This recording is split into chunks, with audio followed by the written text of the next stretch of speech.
Captain Ta-1 Kim stood tall on the bridge of the Earth defense ship Dauntless. His eyes were fixed on the main screen showing hundreds of alien ships surrounding Earth. Each ship was at least 3 times larger than the biggest human vessel. Their hulls gleamed with strange metals unknown to human science. "They've sent another message, Captain," said Communications Officer Mina Kang. Her voice was steady, but her hands shook slightly. "Put it through," Ta-1 said. The face of a Verne appeared on screen. The alien had blue-gray skin, 6 eyes arranged in a circle, and spoke with a deep, rumbling voice. "The Galactic Council has made its final decision. Your species advances too quickly and poses a danger to galactic peace. You have 7 Earth days to prepare. Then you will leave your world forever." The transmission ended. Silence fell across the bridge. "Contact Science Director Park," Ta-1 ordered. "We need to meet with Earth's leaders immediately." 3 hours later, Ta-1 and Science Director Hae-Nul Park stood in the United Earth Government's emergency chamber. Leaders from all nations were either present or joining through secure channels. "We can't fight them," Hae-Nul said, pushing her glasses up. "Their technology is centuries beyond ours. Their smallest ships could destroy our largest cities in minutes." The room filled with angry voices. Some leaders wanted to fight. Others wanted to surrender. President Chen raised his hand for silence. "What exactly are they offering?" "They say exile, not extinction. Where would we go?" Hae-Nul displayed a hologram of a distant planet. "They call it Kepler 186f. It's in the habitable zone of its star, but conditions are harsh. Long winters, high radiation, limited resources. It's at the very edge of the galaxy, far from any major trade routes or inhabited systems. They're sending us to die slowly instead of killing us quickly," a minister said bitterly. "Perhaps," Ta-1 replied. "But they're giving us something precious: time." The next 6 months saw the largest project in human history. Massive colony ships were built with alien technical assistance. Every day, millions of people boarded these vessels, bringing only what they could carry. Tears flowed as people said goodbye to Earth, to blue skies, to oceans, to the only home humanity had ever known.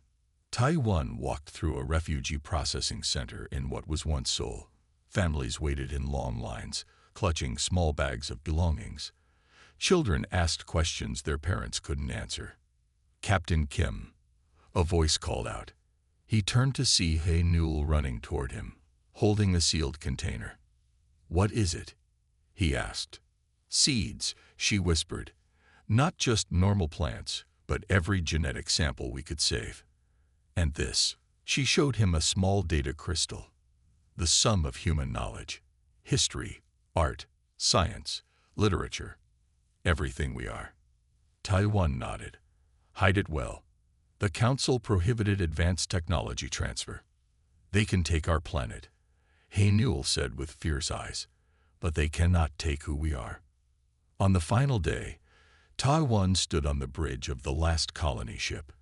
Earth looked peaceful from orbit, blue, green, and white, showing no signs of the heartbreak it had witnessed. "All systems ready, Captain," said pilot Jae-Ho Sung. "Course set for Kepler 186. Ta-1 took one last look at Earth. The alien ships still surrounded it, weapons ready if humans tried to stay. "Our journey will be long," Ta-1 said to his crew. "But remember this moment. Remember this feeling. One day, we will return." He took a deep breath and gave the order. "Engage engines." The ship turned away from Earth and accelerated toward the stars. Behind them, 11 billion humans and thousands of ships followed, carrying with them the future of humanity. They named their new world Seolwa, meaning snowflower in Korean, something beautiful that blooms even in the harshest cold. What the aliens saw as exile, humans would make into strength. What was meant to be their end would become their beginning. The galaxy had no idea what it had just set in motion. 50 years had passed since humanity arrived on Seolwa, The once empty planet now had cities spread across its northern continent. But life was hard. The winters lasted 3 Earth years. The soil was poor, and dangerous storms swept across the land without warning. Commander Jun-Ho Lee walked through the streets of New Seoul, the largest human settlement. At 45, he had been born on the colony ships. He had never seen Earth except in pictures. This cold world was the only home he knew. "Commander," a voice called. Jun-Ho turned to see Dr. Byung-Soo Choi hurrying toward him, snow crunching under his boots. "You need to come to the lab immediately." "What is it?" Jun-Ho asked. "Something important, something that could change everything." In the research facility at the edge of the city, Jun-Ho met Yoon Ji-yoon, the young engineer whose parents had been among the first children born on Seolwa. "Show him," Dr. Choi said. Yoon Ji nodded and led them to a table holding a strange, glowing blue crystal. "We found this mineral in the eastern mountains," she explained. "We call it curium. It can store and release energy more efficiently than anything we had on Earth." She connected the crystal to a small device. The lights in the lab brightened, and machines came to life all around them. "This tiny piece powers everything you see," Yoon Ji said. "And there are mountains of it." Jun-Ho stared at the crystal, understanding immediately what this meant. If the Galactic Council learns of this, they must never know, Dr. Choi said firmly. "This stays secret." 2 days later, Jun-Ho stood in the training hall, watching the young cadets practice combat simulations. One young man caught his attention. Do-Hyun Kang moved faster than the others, his reflexes almost too quick to follow. "He's the best I've ever seen," said Instructor Han, an old man who had once served in Earth's military. "And it's not just him. All the kids born here are different. Stronger, faster, smarter." Jun-Ho nodded. "The radiation from Seolwa's star, it's changing us. Not harming us," Instructor Han added. "Improving us. The medics say our healing rate is twice what it was on Earth. And the children born here can see better in the dark, sense changes in air pressure before storms hit. The Council meant to weaken us by sending us here," Jun-Ho said quietly. "Instead, they may have made us stronger." That evening, Jun-Ho met with the Council of Elders in an underground chamber beneath New Seoul. The oldest survivors from Earth gathered around a table made from Silwan wood. "The curium discovery must remain secret," Jun-Ho told them. "And we should increase training for all young people showing advanced abilities." Elder Soo-ma Kim, one of the few who remembered Earth clearly, spoke up. "For what purpose, Commander?" "Revenge." "Not revenge," Jun-Ho replied. "Protection. The galaxy abandoned us to die. But we lived. We adapted. And one day, they will know we survived." Elder Kim studied him. "You sound like your grandfather. Captain Tadwan would be proud." Jun-Ho touched the old Earth Defense Force badge he always carried. "My grandfather believed we would return to the stars stronger than we left. I intend to make that happen." Later that night, Jun-Ho stood on the city wall, looking up at the distant stars. Somewhere out there was Earth, now forbidden to human feet. Yoon-ji joined him, carrying plans for a new type of engine powered by curium.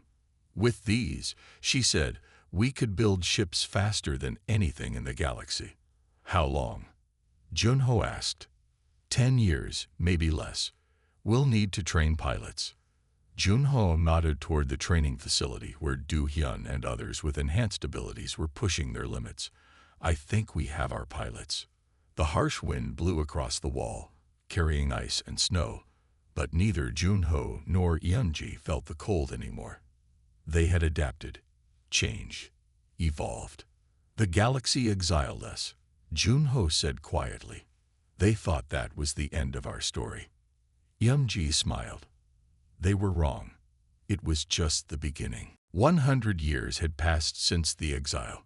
Humanity not only survived on Seolwa, but thrived in secret. The harsh world had pushed humans to evolve and adapt faster than anyone could have predicted. Admiral Min Seo.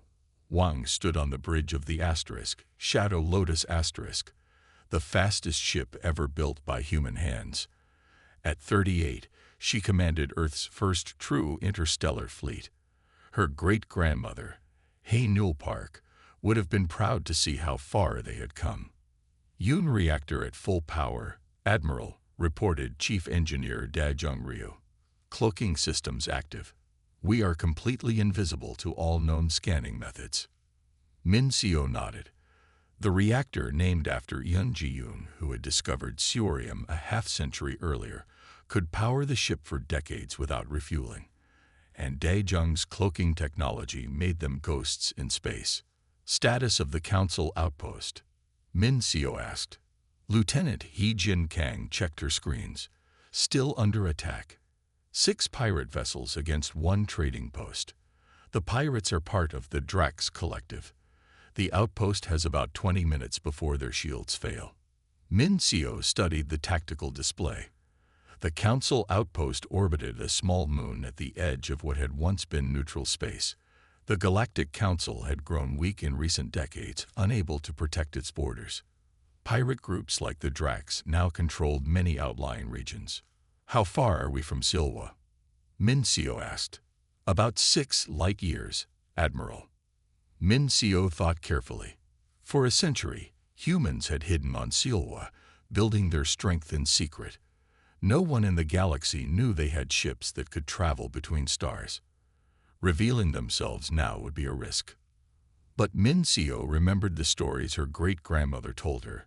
Stories about Earth, about the stars, and about what it meant to be human. Prepare for attack, she ordered. Target the pirate vessels only. And mask all transmissions. They must not know who we are. The crew moved with practiced efficiency. The asterisk Shadow Lotus asterisk accelerated silently toward the battle. On the Council outpost, Administrator Zorax of the Lyrisi species watched in despair as the pirate ship circled closer. The Lyrisi were peaceful traders who had always relied on Council protection, but the Council fleet was too far away to help. Shields at 18%, reported his security officer. We should evacuate. There is no time, Zorax said sadly. The nearest escape pods would be destroyed before reaching the moon. Suddenly, his sensor officer called out in confusion. Administrator, the lead pirate ship, it's gone. What do you mean, gone? It just exploded. No warning. No weapons fire detected. Before Zorax could respond, a second pirate ship erupted into flames. Then a third. On his screens, he watched in amazement as the remaining pirate vessels were destroyed one by an invisible attacker. His communications officer looked up in shock. We're receiving a transmission. Audio only. A calm voice filled the command center. Council Outpost Theta 7. This is the ship asterisk Shadow Lotus asterisk. The threat has been eliminated. We require no thanks or payment. Remember only that you were saved by the Exiled. Who are you? Zorax asked. Show yourselves. There was no response. The mysterious savior was gone. Back on the asterisk Shadow Lotus asterisk, Min Seo gave the order to return to Silwa. Do you think we did the right thing, Admiral? Asked her first officer, Jin Ho Park, revealing that we exist, even without showing ourselves. Min Seo smiled. The galaxy has forgotten about us, Jin Ho. They think we died on that cold planet they sent us to. Let them wonder who the Exiled are. Let rumors spread. Soon, they will learn that those they cast aside have returned, not as beggars, but as saviors. As the asterisk Shadow Lotus asterisk slipped silently through space, a message was sent back to Silwa, where billions of humans now lived in cities hidden beneath the planet's harsh surface. First contact successful. The return has begun. The stars that once seemed so far away now felt close enough to touch. Humanity's long wait was coming to an end. 200 years had passed since humans were forced to leave Earth. No one in the galaxy remembered them anymore. The old records called them extinct or lost. But humans had never stopped growing stronger. Security Director Jae-hun Song sat in his office deep within Seoul's largest underground city. At 45, his eyes had the golden glow that marked all humans born on this radiation-heavy world. On his screens, reports flowed in from agents spread across council space. Director Song, his assistant said, "Trade magnate Kwon is here to see you." Jae-hun nodded. Yoo Jin Kwon entered the room, her business suit elegant despite the journey from the spaceport. As the head of the Shadow Network, Yoo Jin managed hundreds of companies that operated throughout the galaxy. None of these companies appeared to be connected to each other, and none of them seemed to be run by humans. "The Verne are on the move again," Yoo Jin said without greeting. "They've taken 3 systems in the past month." Jae-hun frowned. The Verne had led the council that exiled humanity centuries ago. Now they were breaking away from that same council, conquering worlds and enslaving populations. "Show me," he said. Yoo Jin placed a small device on his desk. A hologram appeared showing Verne warships surrounding a small green planet. "This is Lyra 3, home to the Tyrium people. The Verne will reach their capital city tomorrow. The council has done nothing to help." Jae-hun studied the map. "The Tyrian aren't advanced enough to fight back." "No," Yoo Jin agreed. "They'll be wiped out or enslaved, unless—" Jae-hun understood what she was suggesting. "We can't openly help them. It's too soon to reveal ourselves." Yoo Jin smiled. "Who said anything about being open? I have 3 ships filled with advanced defensive weapons. They can be there in 12 hours, marked as private aid from an unknown donor." "The Exiled," Jae-hun said softly. "Exactly. Just as we've done on 12 other worlds."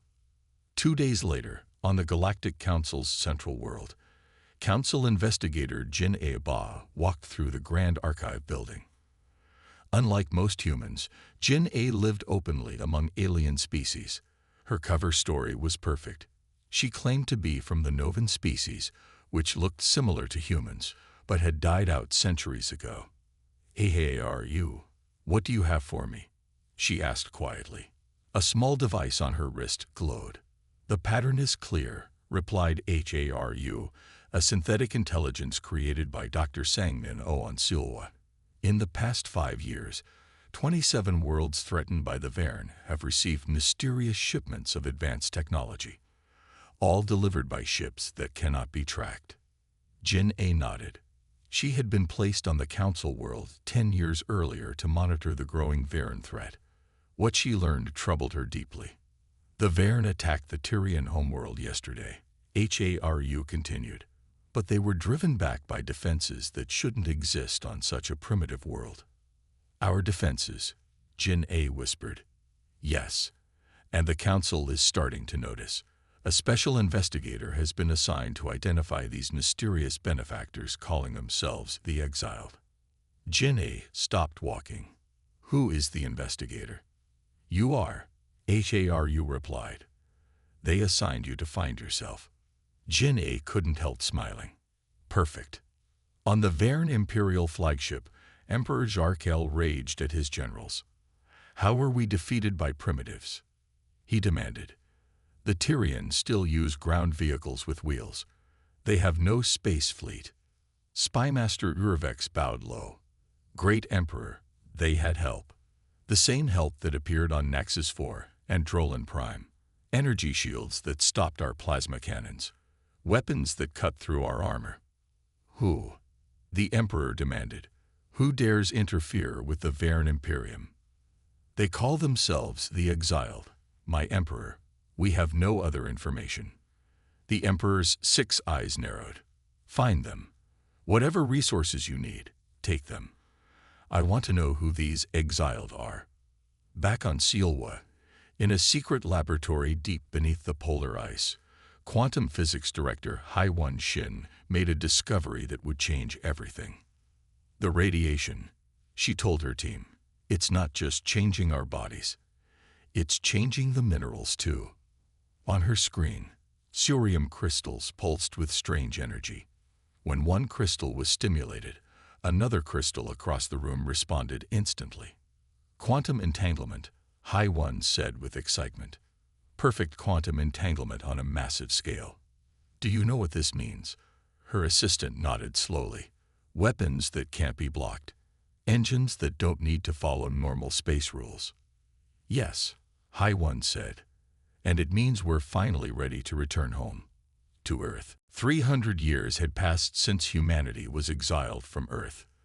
The Verne Imperium had grown powerful, conquering many worlds. The Galactic Council seemed helpless to stop them. President Hyun Woo-nam stood in Seoul's Grand Meeting Hall. Leaders from all human settlements had gathered to make a difficult choice. The Verne have attacked the Lyrisi homeworld, President Nam told them. The same Lyrisi who once spoke against our exile. Images appeared on the large screen showing beautiful crystal cities under attack. The Lyrisi were tall, graceful beings with iridescent skin. Unlike most species, they had argued against humanity's banishment centuries ago. Why should we care? Asked a council member. They didn't fight hard enough to save us. They tried, replied Chief Diplomat Soo-yeon Jang. At 60, she was one of Seoul's most respected leaders. And now they face extinction. We have hidden long enough. I suggest we reveal ourselves, at least to the Lyrisi. The room filled with voices, some agreeing, others afraid. President Nam raised his hand for quiet. We vote now, he said simply. Do we remain hidden, or do we step into the light? The vote was close, but the decision was made. For the first time in 3 centuries, humans would openly meet another species. Fleet Commander Kyung-ho Im guided his ship toward the Lyrisi homeworld.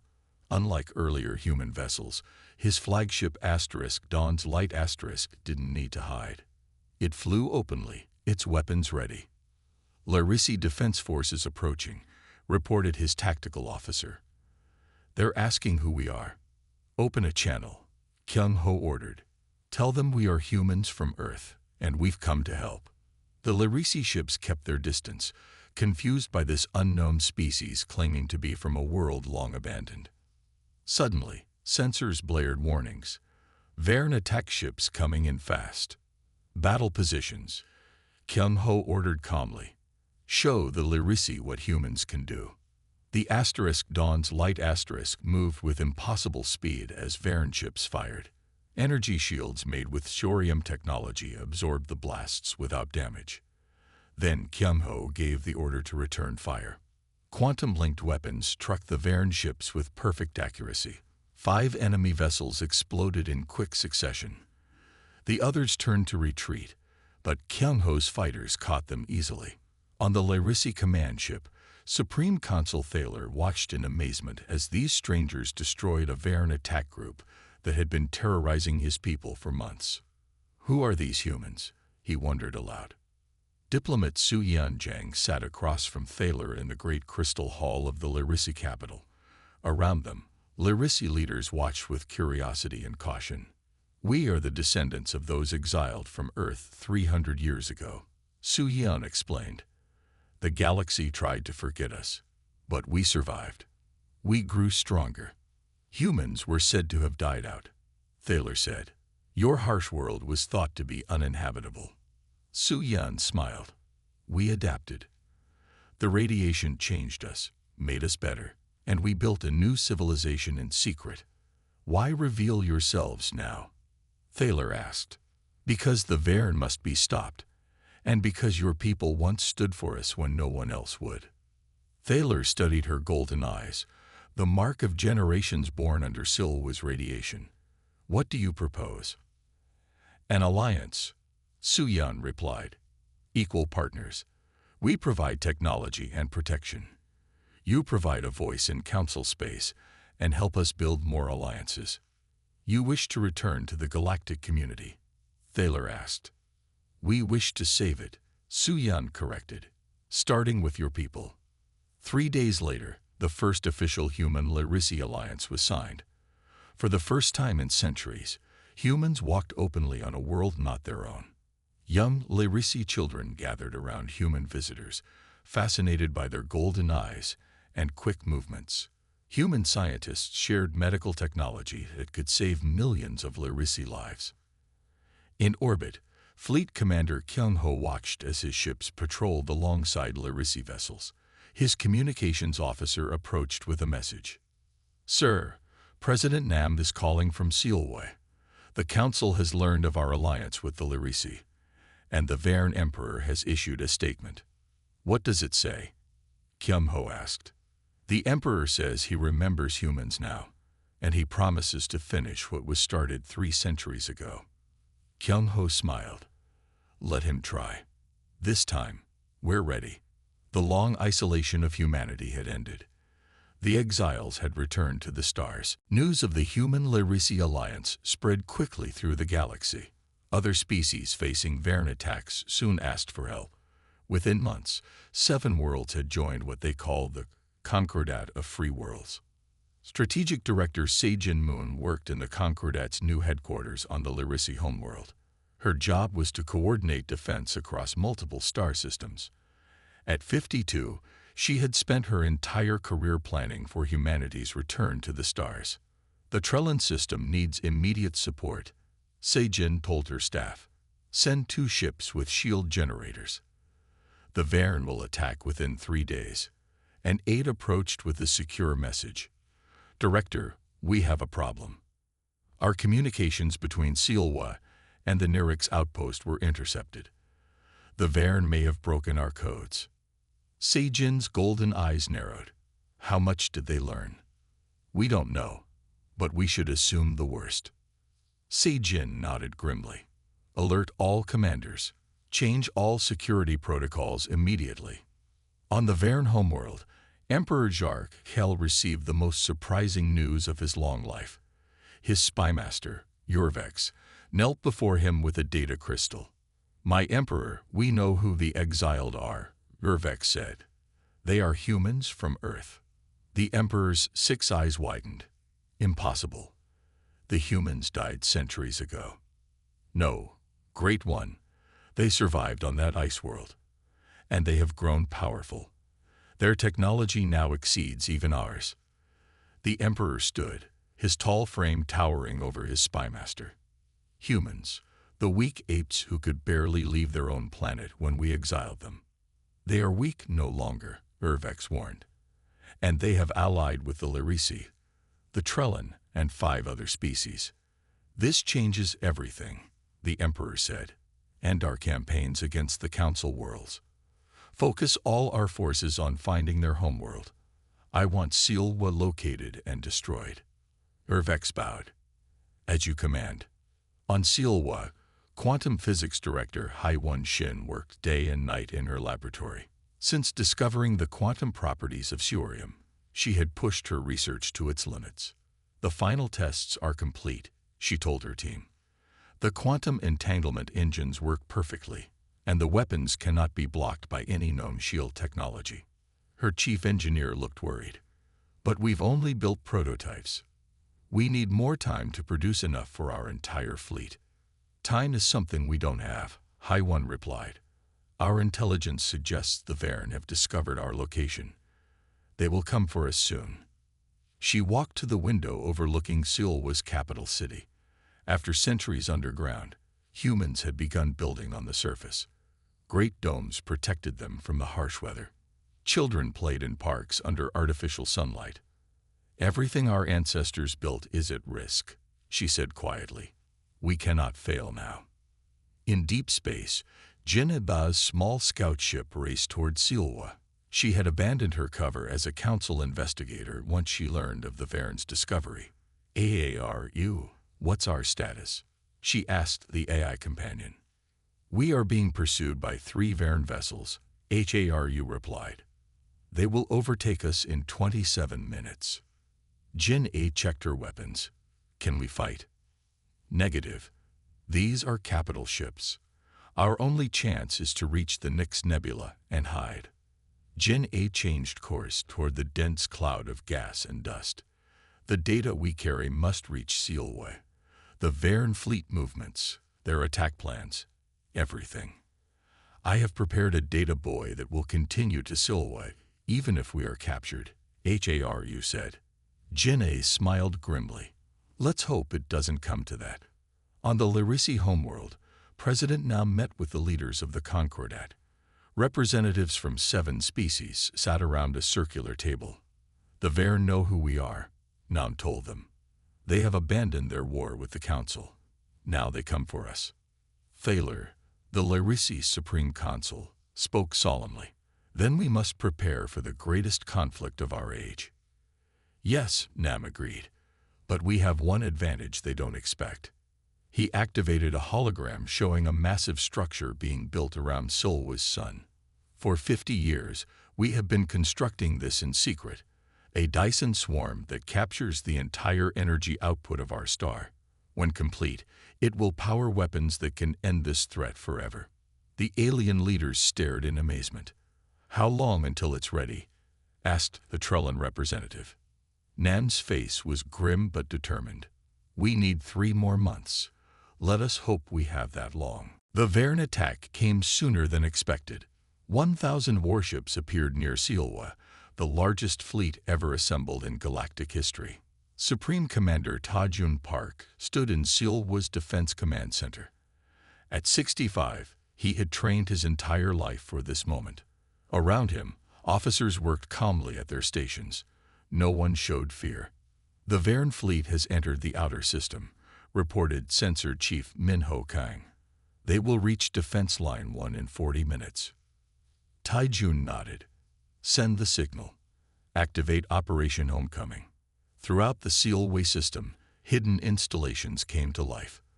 The Dyson swarm, not yet complete but functional, began channeling the sun's energy to waiting ships and weapons platforms. Admiral Sunmi Kim's voice came through the comm system.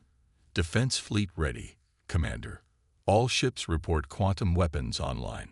Remember, Tajun told her, let them come close enough to see everything. The Emperor must understand what he faces. On the bridge of the Varen flagship, Emperor Jarkel watched as his armada approached the human world. No signs of panic, reported his sensor officer. Their ships are holding position. The Emperor studied the display showing Silwa and its defenses. The humans had only 200 ships, a pitiful force against his 1,000. They must know they cannot win, he said. Perhaps they will surrender. His communications officer turned suddenly. Emperor, we are receiving a transmission from the human fleet. Put it through, the Emperor ordered. A human woman appeared on screen. She wore a dark blue uniform with golden insignia. Varen vessels, this is Admiral Sunmi Kim of the Earth Defense Force. You are entering sovereign human space. Reverse course immediately or face the consequences. The Emperor laughed. Tell this human that I will accept only complete surrender. They have 1 hour to decide. As the Varen fleet moved closer, Colonel Wu Jin-jong prepared his special operations team on the stealth ship Silent Arrow *. They had one mission, capture Emperor Jarkel alive. Quantum suits active, reported his second-in-command. We can move through their shields undetected. Wu Jin checked his weapons one last time. Remember, the Emperor must be taken alive. He will face justice for what his people did to Earth. The Silent Arrow slipped silently toward the Varen flagship, completely invisible to all sensors. The Varen fleet has crossed Defense Line 1, announced Sensor Chief Minho. They will be in weapons range in 5 minutes. Supreme Commander Tajun turned to his communications officer. Send the activation signal to the Dyson swarm. Full power. Around Silwa's sun, thousands of solar collectors focused their energy. Power readings jumped to levels never before seen in the galaxy. All ships, prepare to engage, Tajun ordered. Show them what humanity has become. Emperor Jarkel was about to give the order to attack when his tactical officer shouted in alarm. Emperor, energy readings are spiking throughout the system. The view screen showed a stunning sight. Around Silwa's sun, a massive structure had appeared, glowing with incredible power. What is that? The Emperor demanded. Before anyone could answer, the human ships changed. New energy shields flickered around them, far more powerful than anything the Varen had ever seen. They'd been hiding their true strength, the Emperor realized too late. Admiral Sun Mi Kim gave the order. All ships engage quantum weapons. Target engines and weapons only if possible. The human fleet fired as one. Beams of energy bypassed Varen shields as if they weren't there, striking with perfect accuracy. Within minutes, 300 Varen ships had lost power. 200 more had been destroyed when their captains chose to fight rather than surrender. On the command view screen, Supreme Commander Ta Jun watched as the greatest fleet in galactic history fell to pieces before the weapons his people had spent centuries developing. "Activate planet-wide broadcast," he ordered. "It's time." Across the galaxy, on every world, every communication system suddenly activated. On thousands of planets, people of all species looked up in surprise as their screens showed the battle at Silwa. A woman appeared on screen. Her golden eyes showed she was human, born on Silwa. "I am President Yun, He Shin of the Earth Federation. 300 years ago, the galaxy exiled us, expecting us to die. Instead, we grew stronger. Today, the Varen Imperium tried to finish what they started centuries ago. They failed." The image shifted to show the defeated Varen fleet. "The exiled have returned," President Shin continued. "Not for revenge, but for justice. The age of the Varen is over. The age of freedom begins now." 5 years had passed since the Battle of Silwa. The galaxy had changed more in those 5 years than in the previous 1,000. Chancellor Jiwu Park walked through the Great Hall of Nexus Prime, the massive space station that once served as the Galactic Council headquarters. Now it was the center of the new Galactic Federation. Representatives from over 200 species filled the chamber. Some were from ancient, advanced civilizations. Others were from worlds that had barely achieved spaceflight. All had equal voices now. "The session will begin in 5 minutes, Chancellor," said his assistant. Jiwu nodded. At 42, he was young for such an important position, but he had received every vote from every member world, something never before seen in galactic politics. He looked across the chamber and saw Thaler, the Lyrisi leader who had first allied with humans. Next to him sat representatives from the former council races, including some Varen who had opposed their emperor's war. "It's time," Jiwu said quietly. The great chamber fell silent as Jiwu took his place at the speaker's platform. 5 years ago, he began, the galaxy stood on the edge of darkness. The Varen Imperium threatened to enslave all free peoples. Today, we meet as equals to build something better. He activated a holographic display showing dozens of worlds. Today, we vote on the final redistribution of former Varen territories. Each world will choose its own path, independence or Federation membership. A Varen representative stood. "And what of our homeworld? What of those who simply followed orders?" Jiwu met the six-eyed gaze calmly. "Your world remains your own, as promised. Only those who committed war crimes face justice. The past cannot be changed, but the future is what we make it." The vote passed unanimously. Later that day, Jiwu's private ship headed toward Earth. After centuries of exile, humans had returned to their first home. Earth had been restored over the past 5 years. Forests once again covered its continents. Oceans ran clean. The great cities of old had been rebuilt as museums and monuments. Jiwu's ship landed near what had once been Seoul. A small group waited for him, including Director Dong Hyun Lee of the Evolutionary Sciences Institute. "Welcome back, Chancellor," Dong Hyun said, bowing slightly. "We've made some interesting discoveries you should see." They walked to a research center built near the landing pad. Inside, children played in a large room with various puzzles and games. What made these children special was immediately obvious. Their golden eyes glowed brighter than any Jiwu had seen before. The 5th generation born with Silway adaptations, Dong Hyun explained. But they're evolving even faster now. Some can sense emotions from across a room. Others can move small objects with their minds. Wu watched a young girl solve a complex physics problem in seconds. "They're beautiful," he said, "but some will fear them." Fear of the unknown is what led to our exile. Donghyun reminded him, "We must not make the same mistake with others." That evening, representatives from across the galaxy gathered in the rebuilt United Nations building for the Federation's anniversary celebration. Wu stood at a window, looking at the sunset over a restored Earth. A Larisi diplomat joined him. "Your people have achieved something remarkable," the diplomat said. "From exiles to leaders of the galaxy in just a few centuries." "We had good teachers," Wu replied. "Hardship taught us strength. Injustice taught us fairness. Exile taught us the value of home." In the main hall, old recordings played on large screens, the final message from Captain Taewon Kim before leaving Earth centuries ago, the first settlement on Seolwa, the development of Seorium technology, and finally, the Battle of Seolwa. Aliens from 100 worlds watched these records with amazement. The species that had once exiled humans now looked to them for leadership, protection, and inspiration. Wu raised his glass in a toast. All across the room, others did the same. "To the future," he said. "May we build it together."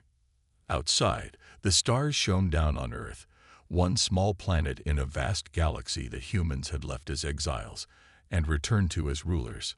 Not through conquest, but through perseverance, innovation, and the unbreakable human spirit. The galaxy had exiled them. Now they ruled it. But they ruled with wisdom learned from suffering, with compassion born from hardship, and with the determination that no species would ever again face what humanity had endured. The exiles had come home at last.